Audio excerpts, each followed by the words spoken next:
종합 스포츠 분석 토킹 채널입니다. 10년 이상의 실전 경험과 노하우를 담아 데이터 기반 핵심 분석부터 최강 배팅 전략까지 아낌없이 공유해드립니다.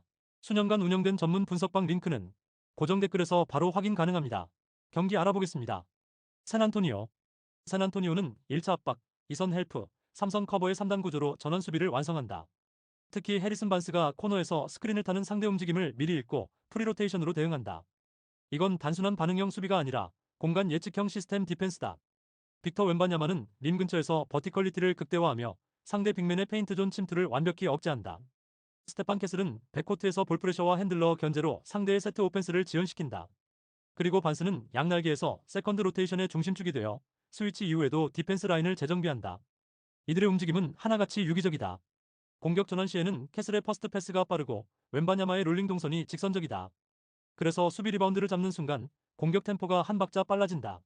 하프코트 세트에선 웬바냐마의 포스트 터치와 반스의 코너 컷신이 동시에 작동하며 인사이드 득점 효율을 끌어올린다. 결국 샌안토니오는 공간 예측과 전환 속도의 완급 조절로 리듬을 선점한다. 이 팀은 수비로 흐름을 잡고 공격으로 리드를 굳히는 구조를 만들어낸다. 브루클린. 브루클린은 마이클 포터 주니어의 3점과 미드레인지 효율이 핵심이다. 하지만 니콜라스 클렉스턴의 스크린 각도가 일정하지 않아 핸들러와의 타이밍 불협화음이 자주 발생한다. 벤 사라프는 페이스 조절은 탁월하지만 압박 수비를 만나면 드리블 엔트리 자체가 느려진다. 결국 공격 전개 속도가 둔화되면 포터 주니어에게 볼이 과도하게 몰리고 볼 무브가 정체된다. 수비에서는 클렉스턴의 림 프로텍션은 준수하나 세컨드 리바운드 대처가 느슨하다. 특히 헬프 이후 리커버 속도가 느려 샌안토니오의 백도어 움직임에 취약하다. 전환 수비에서도 포터 주니어가 늦게 복귀하며 수비 간격이 비어버리는 장면이 반복된다. 그로 인해 페인트 존 내 오픈 찬스를 허용하는 빈도가 높다. 공격 전환은 빠르지만 마무리 과정의 일관성이 떨어진다. 이 흐름이 반복되면 결국 점수차는 후반으로 갈수록 벌어지게 된다. 토킹 코멘트. 이 경기는 전형적인 공간 예측 디펜스 vs 개별 공격력의 대결이다. 샌안토니오는 1차 압박부터 3선 커버까지 단계별 수비 구성을 갖춘 팀이다. 특히 반스의 프리로테이션은 브루클린의 핸드오프 루틴을 끊는 핵심 변수로 작용한다. 웬바냐마는 림 근처에서 리바운드와 블록으로 존재감을 극대화하고 공격에선 하이포스트 롤로 세컨드 찬스를 만든다. 그리고 캐슬은 템포를 적절히 끌어올리며 전환 속공에서 웬바냐마와의 2인 연계를 극대화한다. 반면 브루클린은 포터 주니어의 슛 감각이 살아나야 버틸 수 있다. 하지만 클렉스턴의 박스아웃 미흡과 세컨드볼 처리 미숙이 흐름을 끊을 가능성이 높다. 그래서 페인트 존 주도권이 샌안토니오 쪽으로 확실히 기울 전망이다. 결국 샌안토니오가 수비에서 압박 리듬을 유지하고 공격에서 반스의 컷신과 웬바냐마의 피니시를 연결시키면 경기는 일찍 기울 가능성이 높다. 토킹 추천 배팅. 승패 샌안토니오 승 강추. 언더오버 오버 추천. 다음 경기 알아보겠습니다. 디트로이트. 디트로이트는 케이드 커닝햄을 중심으로 한 투핸들러 구조에서 볼 점유 시간을 분산시킨다. 3쿼터 이후 스몰 라인업으로 전환하며 하이포스트를 기점으로 컷인 루트를 다양화해 공격 패턴의 입체감을 높인다. 커닝햄은 드리블 돌파와 킥아웃 패스를 번갈아 구사하며 수비의 로테이션 타이밍을 계속 늦춘다. 토바이어스 해리스는 하이포스트에서 페이드 어웨이와 페이크 인사이드 무브를 섞어 공간을 연다. 제일런 투레는 림런 타이밍이 정확하고 오펜스 리바운드 후 세컨드 찬스 득점에 적극적으로 가담한다. 이 조합이 형성되면 페인트 존이 넓어지고 하이포스트에서의 패스 시야가 확장되며 공격 루트가 한층 풍부해진다. 또한 로빈슨이 코너 스파섭으로 빠지면서 수비를 넓혀 커닝햄의 돌파 각도를 열어주는 장면이 자주 연출된다. 결국 디트로이트는 스페이싱과 컷 타이밍의 완성도로 상대의 수비 간격을 벌려나간다. 특히 3쿼터 이후의 전술 전환은 수비 부담을 줄이고 공격 효율을 폭발적으로 끌어올리는 핵심 카드가 된다. 홈에서는 템포 유지력이 높아 리드 상황에서 경기 흐름을 안정적으로 통제하는 패턴을 보인다. 보스턴. 보스턴은 제일런 브라운과 데릭 화이트의 듀얼가드 시스템으로 초반 리듬을 주도하지만 공의 순환이 느려지는 순간 아이솔레이션 의존도가 높아진다. 니미아스 퀘이타는 림 수비와 스크린 제공에는 강점을 보이지만 페인트 존 커버 범위가 넓지 않다. 그래서 상대가 스몰 라인업으로 전환할 때 수비 매칭에서 주저하며 하이포스트 공략에 노출되는 장면이 많다. 브라운의 미드레인지 공격은 여전히 위협적이지만 이타적인 볼 무브먼트가 끊기면 팀 리듬이 뚝 떨어진다. 그리고 3쿼터 이후 세컨드 유닛이 투입되면 트랜지션 수비가 무너져 세컨드 찬스 득점을 허용하는 패턴이 잦다. 결국 보스턴은 인사이드 커버의 완성도보다 외곽 의존도가 높은 구조이기에 상대가 하이포스트를 중심으로 유연한 패턴을 구성하면 흐름을 쉽게 내줄 가능성이 크다. 이날도 스몰 라인업 전환 이후 공간 활용에 대응하지 못한다면 후반 주도권은 디트로이트로 기울 것이다. 토킹 코멘트. 이 경기는 하이포스트 중심 전환이 승부의 키포인트다. 디트로이트는 커닝햄과 로빈슨의 투핸들러 체제로 페인트 존을 확장하고 컷인 루트를 다층적으로 전개한다. 두렌이 리바운드 싸움에서 존재감을 드러내면 세컨드 찬스 득점이 꾸준히 이어질 가능성이 높다. 해리스의 미드레인지 공격과 하이포스트 볼 운반이 안정적이라 상대 수비를 상대로 리드 템포를 유지한다. 반면 보스턴은 수비 매칭에서 하이, 로우 전환 대응이 늦고 스위치 이후 커버 로테이션이 흔들린다. 그래서 디트로이트의 페인트 존 집중 공격에 체력 소모가 누적될 수 있다. 특히 후반부 스몰 라인업 가동 이후 디트로이트의 컷인 타이밍과 페인트 터치가 유기적으로 이어질 전망이다. 결국 하이포스트에서 주도권을 잡는 팀이 리듬을 장악하며 이 구도에서는 커닝햄의 패싱 감각과 드레네 리모텍이 승부의 방아쇠가 된다. 그래서 오늘 경기의 흐름은 스페이싱 컷 타이밍 세컨드 찬스에서 앞선 디트로이트 쪽으로 기울 것이다. 토킹 추천 배팅. 승패 디트로이트 승 강추. 언더오버 오버 추천. 다음 경기 알아보겠습니다. 클리블랜드. 클리블랜드는 도노반 미첼을 중심으로 한 하프코트 세트 플레이에서 볼 소유 시간을 줄이는 퀵 퍼스트 액션이 돋보인다. 그는 톱에서 드리블로 상대 수비를 유도한 뒤 스크린을 활용해 미드레인지 혹은 코너 스팟을 빠르게 점유한다. 에반 모블리는 탑 오브 더 키에서 빅맨 중 가장 부드러운 핸드오프를 구사하며 스크린 이후 롤인 타이밍이 안정적이다. 자렛 알렌은 림 근처에서의 세컨드 찬스 득점 비율이 높고 오펜스 리바운드에서의 박스아웃 타이밍이 정확하다. 그래서 클리블랜드는 수비 리바운드 후 전환 템포가 빠르며 세컨드 웨이브까지 매끄럽게 이어진다. 하지만 하프코트 세트에서는 볼 순환이 단조롭고 코너 스페이싱이 약해 외곽에서의 변주가 제한된다. 결국 미첼의 아이솔레이션 의존도가 높아지고 상대가 드롭 커버리지를 가져갈 경우 공격 루트가 막히는 장면이 자주 나온다. 특히 수비에서 알렌의 로테이션이 늦어지면 페인트 존 실점이 누적되며 경기 리듬이 흔들릴 가능성이 높다. 그래도 초반에는 미첼의 중거리 풋워크와 알렌의 림롤이 살아나면서 점수를 쌓을 수 있다. 하지만 후반 들어 상대 빅맨의 피지컬 압박이 강해지면 세컨드 찬스 득점 효율이 급감한다. 클리블랜드는 결국 리바운드 싸움에서 밀리면 공격 템포도 끊기며 전체적인 득점 흐름이 둔화될 것이다. 미러키. 미러키는 하이로 세트 형태에서 마일스 터너가 스크린을 걸고 야니스 아데토쿤보가 로우 포스트로 내려오며 완벽한 미러링 콤비네이션을 완성한다. 이 구조는 상대 수비가 한 발 늦게 회전하면 그대로 이점이 확정되는 패턴으로 경기 내내 높은 효율을 유지한다. 야니스는 하이, 로 플레이뿐 아니라 페인트존 내 수직 돌파에서도 압도적인 피지컬을 보여주며 페인트존 점유율이 리그 최상위권이다. 케빈 포터 주니어는 백코트에서 핸들러로서 리듬을 조율하며 탑 픽앤롤 이후 양쪽 코너로 정확히 볼을 배분한다. 이 조합은 페인트존을 중심으로 한 다층 구조 공격을 가능하게 만들어 세컨드 찬스와 킥아웃 옵션까지 다양하게 연결된다.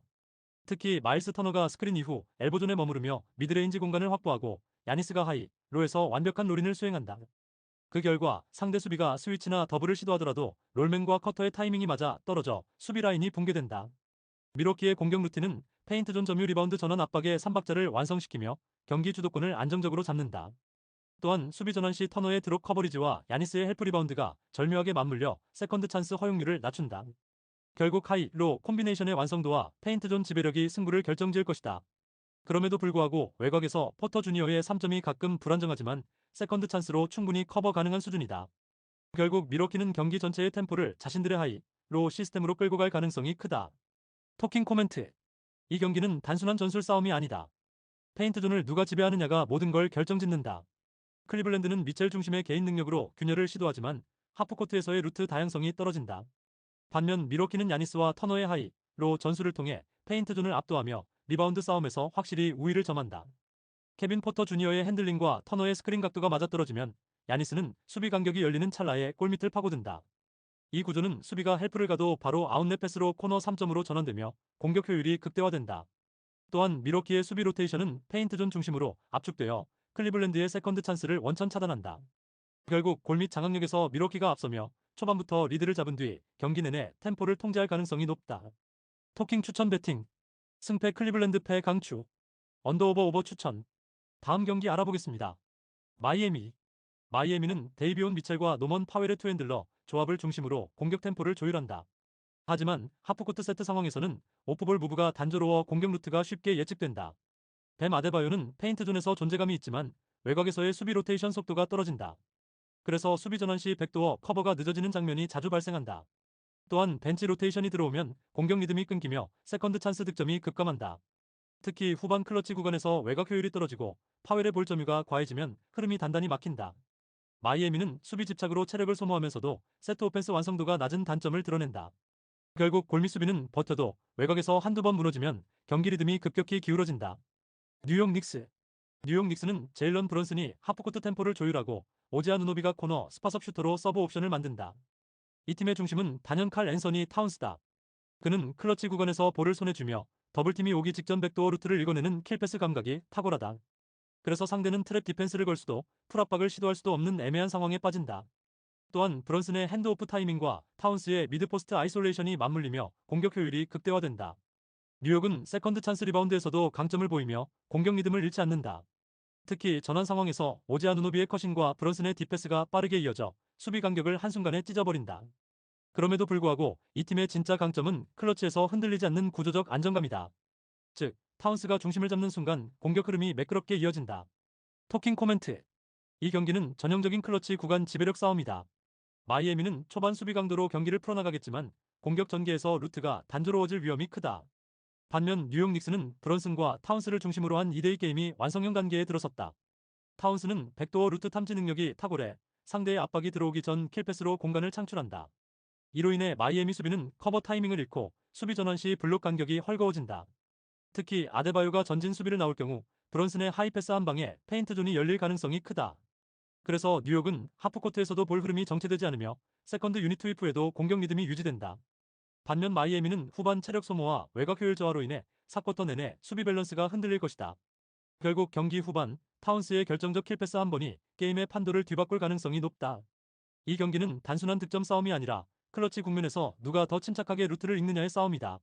그래서 뉴욕 닉스의 안정적 구조와 타운스의 판단력이 경기의 방향을 결정지을 것이다. 토킹 추천 배팅. 승패 마이애미 패 강추.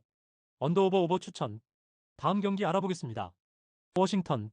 워싱턴은 홈에서 볼 흐름이 매끄럽고 세트 오펜스 완성도가 꾸준하다. C. J. 맥컬럼은 볼 핸들러이자 스코어러로서 하이포스트 진입 후 킥아웃 루트를 정확히 활용하며 페인트존에서의 미드레인지 풀업도 안정적이다. 크리스 미들턴은 이선 스크리너와 아이솔 자원으로 팀의 공격 밸런스를 잡는다. 그는 스위칭 상황에서 상대 미스매치를 정확히 공략하며 클러치 구간에서는 특유의 풀업 점퍼로 분위기를 바꾼다. 알렉스 사르는 골 밑에서 박스아웃 타이밍과 리바운드 캐치 능력이 뛰어나 세컨 찬스 득점을 만들어내는 핵심 자원이다. 특히 워싱턴은 하프코트 전환 시 1.5초 내 패스를 원칙으로 가져가며 템포를 유지한다. 그래서 트랜지션과 세트 플레이의 연결부가 매끄럽고 미드 상황에서 안정적인 경기 운영이 가능하다. 무엇보다 홈 경기에서는 전술 완성도와 수비 집중력이 모두 높아 경기 후반에도 리듬이 크게 흔들리지 않는다. 샬럿. 샬럿은 라멜로 볼의 트랜지션 패스와 브랜든 밀러의 코너 스파섭이 공격 전개의 핵심이다. 라이언 칼크브레너는 리버스 스크린과 롤 인 타이밍이 좋지만 백투백 일정 속에서는 움직임이 둔해질 가능성이 있다. 특히 어제 필라델피아전 이후 하루도 쉬지 못한 채 곧바로 원정 경기를 치러야 하는 일정은 선수단 체력에 직접적인 부담으로 작용한다. 1쿼터 초반에는 라멜로 볼 중심의 빠른 템포로 상대를 흔들 수 있겠지만 시간이 지날수록 에너지 레벨이 급격히 떨어질 것이다. 4쿼터 승부처에 접어들면 공격 선택이 단순해지고 외곽 슈팅 밸런스도 무너질 가능성이 높다. 결국 체력 저하로 인한 수비 집중력 하락, 리바운드 약세, 세컨드 찬스 허용이 누적될 것으로 보인다. 이런 흐름에서는 경기 후반 클러치 타이밍마다 디테일한 대응이 어렵고 점수차가 벌어질 여지가 크다. 토킹 코멘트. 이 경기는 체력 유지력과 4쿼터 집중력이 핵심 포인트다. 워싱턴은 홈 이점을 살려 하프코트 세트에서 높은 완성도를 보여주며 꾸준한 볼 로테이션으로 상대 수비를 흔든다. 맥컬럼은 볼 핸들링에서 여유가 있고 미들턴은 윙 지역에서 페이스 조절 능력을 갖춰 팀 템포를 이끌어간다. 사르는 상대 빅맨과의 리바운드 싸움에서도 안정감을 보이며 세컨드 찬스 득점으로 경기 흐름을 잡는다. 반면 샬럿은 백투백 일정의 피로 누적이 확실히 문제다. 라멜로 볼이 초반 속공으로 분위기를 가져가더라도 3쿼터 이후부터는 수비 로테이션이 느려지고 실책이 늘어난다. 특히 4쿼터 승부처에서 체력이 떨어지면 외곽 수비 집중력이 무너지고 워싱턴의 세컨 찬스 득점을 제어하기 어렵다. 결국 워싱턴이 경기 후반에도 높은 에너지 레벨을 유지하면서 홈팬들의 분위기를 등에 업고 경기 전체를 통제할 가능성이 크다. 토킹 추천 배팅. 승패 워싱턴 승 강추. 언더오버 언더 추천. 다음 경기 알아보겠습니다. 미네소타. 미네소타는 루디 고베어를 중심으로 리바운드와 림 프로텍트에서 완벽한 구조를 세운다. 그의 골 및 장악력은 리그에서도 손꼽히며 상대의 페인트존 진입을 초반부터 틀어막는다. 앤서니 에드워즈는 폭발적인 드라이브인으로 상대 수비를 끌어당기며 킥아웃을 통해 외곽 라인을 열어준다. 줄리어스 랜들은 하이포스트에서 볼을 받아 2차 전개를 주도하고 미드레인지에서 정확한 중거리 득점을 만들어낸다. 이 조합은 세컨 찬스 득점을 꾸준히 생산하며 리듬이 살아나는 순간 경기의 템포까지 지배한다. 특히 홈에서는 초반부터 압박 강도를 높이며 상대 주전들의 체력을 갉아먹는 운영을 자주 펼친다. 그 결과 상대 빅맨이 피로 누적 상태에 들어가면 고베어의 골밑 장악이 절대적인 영향력을 발휘한다. 미네소타는 이날도 초반 템포를 높이고 수비 리바운드 후 트랜지션 공격으로 주도권을 잡을 가능성이 높다. 인디애나. 인디애나는 할리버튼을 중심으로 빠른 템포를 유지하지만 백투백 일정으로 인해 체력적인 부담이 상당하다. 전날 멤피스전을 소화한 뒤 바로 미네소타 원정에 나서는 일정이라 주전급 선수들의 피로도가 누적된 상태다. 농구는 체력이 전술 수행력과 직결되는 종목인데 이런 상황에선 코트 위에서 감독의 구상이 완벽히 실현되기 어렵다. 시약함은 미드레인지에서 위협적이지만 피로 누적으로 인해 풋워크가 둔화될 경우 포스트업 효율이 떨어진다. 오비토피는 에너지 레벨이 강점이지만 하이템포 속에서의 세컨드 디펜스 참여율이 낮다. 또한 리바운드 가담 비율이 급격히 줄며 세컨 찬스 실점이 늘어나는 패턴이 반복되고 있다. 결국 인디애나는 체력 저하로 인해 공격 템포가 무너지고 하프코트 세트 오펜스에서도 효율이 떨어질 가능성이 높다. 그래서 후반으로 갈수록 수비 로테이션이 늦어지고 미네소타의 페인트 존 공략을 막기 어려울 것이다. 토킹 코멘트. 이번 경기는 체력 리바운드 골 및 장악력의 3박자가 승부를 가른다. 미네소타는 고베어가 중심을 잡고 수비의 축을 세우며 에드워즈의 돌파와 랜들의 미드레인지로 공격 흐름을 완성한다. 이들의 역할 구분이 명확하기 때문에 하프코트와 트랜지션 모두에서 공격 루트가 끊기지 않는다. 반면 인디애나는 백투백 일정 속에서 주전들의 피로 누적이 뚜렷하다. 특히 할리버튼의 패싱 템포가 떨어지면 팀 전체가 정체되는 구조라 공격 전환 타이밍이 늦어질 가능성이 높다. 또한 리바운드 싸움에서 밀리면 세컨 찬스 득점을 내주며 경기 주도권을 완전히 넘길 수 있다. 체력 저하가 전술 수행력에 직결되는 NBA 특성상 인디애나의 수비 집중력 하락은 치명적이다. 그래서 미네소타가 홈의 이점을 바탕으로 페인트 존을 지배하며 초반부터 경기 흐름을 통제할 가능성이 높다. 결국 리바운드와 체력에서 우위를 점한 팀이 승리를 가져가는 경기다. 토킹 추천 배팅. 승패 미네소타 승 강추. 언더오버 언더 추천. 다음 경기 알아보겠습니다. 댈러스. 댈러스는 쿠퍼 플래그의 전방 압박과 데이비스의 페인트 존 커버 범위를 중심으로 수비 밸런스를 완성한다. 플래그는 수비 리딩이 빠르고 상대 포인트 가드의 첫 드리블 방향을 미리 차단해 공격 템포를 늦춘다. 클레이 탐슨은 코너에서의 스팟업 슈팅뿐 아니라 스크린을 활용한 세컨드 옵션 루트에서도 위협적이다. 앤서니 데이비스는 림 근처에서의 도움 수비 타이밍이 정확해 상대의 컷인 루트를 완전히 봉쇄한다. 그리고 댈러스는 벤치라인의 세트 플레이 완성도가 높다. 타임아웃 이후 코칭 스태프가 상대 수비의 방향 전환 타이밍을 정밀 분석하고 리버스 엔트리 패턴을 통해 약한 쪽 코너로 볼을 회전시킨다. 이 구조 덕분에 2-3존이나 스위칭 수비를 상대로도 오픈 찬스를 꾸준히 확보한다. 또한 플래그가 공격 리바운드 가담을 통해 세컨드 찬스를 생산하고 탐슨이 킥아웃으로 마무리하며 효율적인 포지션을 이어간다. 결국 댈러스는 타이밍 공간 패스의 3박자가 조화된 구조로 리그 상위권 수준의 전술 완성도를 보여주고 있다. 토론토. 토론토는 퀵클리가 하프코트 세트에서 볼을 점유하며 공격 템포를 조율하지만 댈러스의 하이로 수비 구조를 넘기 쉽지 않다. 제이 바렛은 돌파에서 힘은 좋지만 첫 스텝이 예측 가능해 수비 리드 타이밍에 자주 막힌다. 야코퍼들은 스크린 셋 이후 롤린 동선이 좁아 리버스 패스 루트가 막히는 경우가 많다. 토론토의 가장 큰 약점은 세컨드 찬스 대응과 페인트 존 리바운드 싸움이다. 특히 외곽 미스 이후 세컨드 볼 대처가 느리고 상대 빅맨에게 리바운드 주도권을 쉽게 내준다. 후반에는 수비 전환 속도가 떨어지며 코너 수비 로테이션이 한 박자 늦는 패턴이 반복된다. 또한 퀵클리의 풀업 3점이 흔들릴 경우 공격 리듬이 완전히 정체된다. 그 결과 전체적인 팀 밸런스가 흐트러지고 하프코트 수비에서도 커뮤니케이션 붕괴가 잦다. 토킹 코멘트. 이 경기는 전형적인 전술 완성도 vs 개인 의존도의 맞대결이다. 댈러스는 하프코트에서의 조직력과 타임아웃 이후 세트플레이 성공률이 돋보이며 토론토는 1차 수비에서 에너지 레벨이 높지만 유지력이 떨어진다. 플래그와 데이비스가 하이로우를 오가며 리바운드를 장악하고 탐슨의 외곽 화력이 더해진다면 경기 흐름은 초반부터 댈러스 쪽으로 기울 것이다. 토론토는 전환 상황에서 빠른 템포를 유지하려 하겠지만 댈러스의 페인트 존 커버가 이를 차단할 가능성이 높다. 결국 타임아웃 이후 설계된 플레이가 승부를 가를 전망이며 세컨드 찬스에서 더 많은 득점을 올릴 팀은 댈러스다. 특히 홈템포에서 댈러스가 초반 주도권을 잡는다면 토론토는 반전의 실마리를 찾기 어렵다. 토킹 추천 배팅. 승패 댈러스 승 강추. 언더오버 언더 추천. 다음 경기 알아보겠습니다. LA 클리퍼스. LA 클리퍼스는 제임스 하든의 볼 핸들링을 중심으로 호른셋 변형 세트 오펜스를 가동한다. 탑 양쪽 엘보에 빅맨 2명이 자리 잡고 하든이 드리블 드라이브를 시도하면 반대쪽에서 즉시 백도어 컷이 발생한다. 이 루틴은 한 번 차단돼도 패턴 반복 시 대응이 어렵고 수비의 로테이션 타이밍을 완전히 흔들어버린다. 카와이 레너드는 미드포스트에서 공을 받아 1대1로 공간을 창출하며 하든의 시야와 연계되는 득점 루트를 만든다. 이비카 주바츠는 스크린 타이밍이 정교해 수비가 해치하거나 드롭으로 빠지는 순간 세컨 찬스 리바운드까지 챙긴다. 결국 LA 클리퍼스는 하든의 킥아웃 패스와 레너드의 미드레인지 결정력을 통해 페인트 존과 외곽 모두에서 효율을 확보한다. 또한 수비 전환에서도 주바츠가 리무브 블록으로 상대 돌파를 저지하며 인사이드 내 안정감을 구축한다. 홈에서의 경기 운영은 늘 템포 조절과 세트 완성도에 초점이 맞춰져 있고 이 완성도가 바로 팀 전체 밸런스를 지탱한다. 그래서 클리퍼스는 리바운드 싸움과 트랜지션 수비 모드에서 상대보다 반박자 빠르게 반응한다. 오늘 경기에서도 하든의 드라이브 앤 킥과 레너드의 공간 창출력이 맞물리는 순간 주도권이 완전히 기울 가능성이 높다. 포틀랜드. 포틀랜드는 주로 할러데이를 중심으로 공격 템포를 끌어올리지만 하프코트 세트에서는 루트가 단조롭다. 투마니 카마라는 코너 스팟에서 3점 라인을 벗어나지 못하고 데니 아부디아는 컷인 타이밍이 일정하지 않다. 결국 할러데이의 단독 돌파나 외곽 위주의 공격이 많아지면서 팀 전체의 세트 오펜스 리듬이 흐트러진다. 특히 인사이드에서 주바츠를 상대로 리바운드 경합이 불리하고 세컨 찬스 득점도 쉽게 나오지 않는다. 포틀랜드의 수비 로테이션은 미스매치 상황에서 늦게 반응하는 편이며 하든의 드라이브에 대응할 수 있는 도움 수비가 부족하다. 그래서 한번 수비 밸런스가 깨지면 코너와 윙 쪽에서 연속 실점이 이어지는 패턴이 잦다.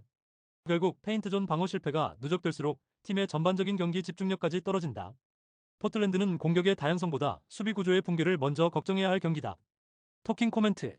이 경기는 전술적 완성도와 세트 오펜스의 정교함에서 LA 클리퍼스가 한 수 위다. 하든의 드리블 드라이브 이후 이어지는 백도어 컷 루틴은 포틀랜드의 수비 로테이션을 혼란에 빠뜨릴 것이다.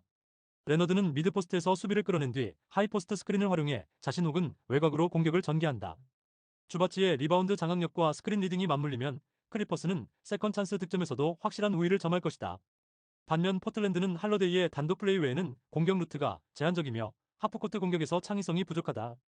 카마라와 아부디아의 컷인 루트가 살아나야 하지만 하든의 1차 압박과 레너드의 수비 밸런스는 쉽게 깨지지 않는다. 또한 클리퍼스는 홈에서 경기 템포를 조절하며 안정적인 득점 루틴을 이어갈 수 있다. 그래서 경기 초반부터 주도권을 잡은 뒤 중반 이후에는 하프코트 중심의 느린 템포로 포틀랜드의 체력을 소모시킬 가능성이 크다. 결국 포틀랜드가 이 리듬을 따라잡지 못한다면 경기의 흐름은 하든의 손끝에서 완전히 결정될 것이다. 이 경기는 리듬의 완성도와 세트 오펜스의 구조가 승부를 가르는 경기다. 토킹 추천 배팅. 승패 LA 클리퍼스 승 강추. 언더오버 오버 추천. 다음 경기 알아보겠습니다. 세크라멘토. 세크라멘토는 단순히 개인 기량으로만 움직이는 팀이 아니다. 데니스 슈레더의 볼 핸들링과 하이포스트 진입 타이밍이 완벽하게 맞물리며 공격의 흐름을 설계한다. 그의 속도 조절과 페이스 컨트롤 능력은 상대 수비의 균형을 무너뜨린다. 드류 유뱅크스는 스크린 타이밍이 정교하고 롤인 타이밍이 빨라 슈레더와의 2인 플레이에서 높은 효율을 낸다. 더마 드로자는 미드레인지에서 공간을 확보한 뒤 페인트존 45도 지역에서 풀업 점퍼로 리듬을 만든다. 이 3인의 조합은 하프코트 세트 플레이에서 유기적으로 연결되며 불필요한 드리블 없이 짧은 패스로 공격 루트를 이어간다. 또한 세컨 유닛 투입 시에도 볼 흐름이 끊기지 않으며 백도어 컵과 코너 3점 루트까지 완성도가 높다. 이 팀은 전체적으로 밸런스가 좋은 팀이며 수비 전환 속도 역시 빠르다.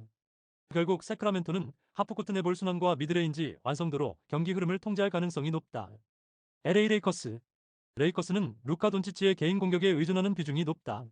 그는 아이솔레이션 상황에서 득점은 만들어내지만 팀 전반의 볼 무브먼트는 정체되기 쉽다. 오스틴 리브스는 오프 더 볼 움직임은 좋지만 세컨드 패스가 매끄럽지 않아 공격 리듬이 단절되는 순간이 잦다. 디안드레 에이트는 리바운드 참여는 활발하지만 픽앤롤 수비 시 로테이션 타이밍이 한 박자씩 늦다. 그래서 상대의 세컨 찬스 득점을 막지 못하는 장면이 자주 나온다. 또한 레이커스는 전반 중반 이후 트랜지션 수비에서 페인트존 내 헬프 디펜스 타이밍이 느려진다. 이런 흐름에서는 상대 가드의 드리블 침투 한 번에 수비 블록이 흔들린다. 결국 경기 후반 체력 저하 구간에서 골 및 수비 집중력이 떨어지고 공격 리듬마저 단조로워진다. 토킹 코멘트. 이번 경기는 볼 흐름과 팀 케미스트리의 완성도가 승부를 좌우한다. 세크라멘토는 슈레더의 전진 드리블 이후 유뱅크스의 스크린 플레이를 활용하며 하이포스트를 중심으로 공격 루트를 전개한다. 그 과정에서 드로잔이 미드레인지에서 탑과 코너를 잇는 중간 루트를 공략해 득점 효율을 높인다. 반면 레이커스는 돈치치 중심의 아이솔레이션이 많아지면 공격 템포가 떨어진다. 볼 흐름이 끊기는 순간 세컨 찬스가 줄고 트랜지션 대응력도 급격히 떨어진다. 특히 후반에는 슈레더의 페이스 조절이 돋보이며 유뱅크스의 스크린과 드로잔의 미드레인지 완성도가 빛날 것이다. 결국 세컨 찬스 확보 능력과 볼 순환의 완성도에서 세크라멘토가 레이커스를 압도할 가능성이 높다. 그래서 세크라멘토가 리듬을 잃지 않고 경기 흐름을 주도할 시나리오가 유력하다. 토킹 추천 배팅. 승패 세크라멘토 승 강추. 언더오버 오버 추천. 구독, 좋아요, 알림 설정. 토킹 가족방에서 더 많은 혜택을 만나보세요. 가족방은 고정 댓글의 링크를 통해 문의하세요. 감사합니다.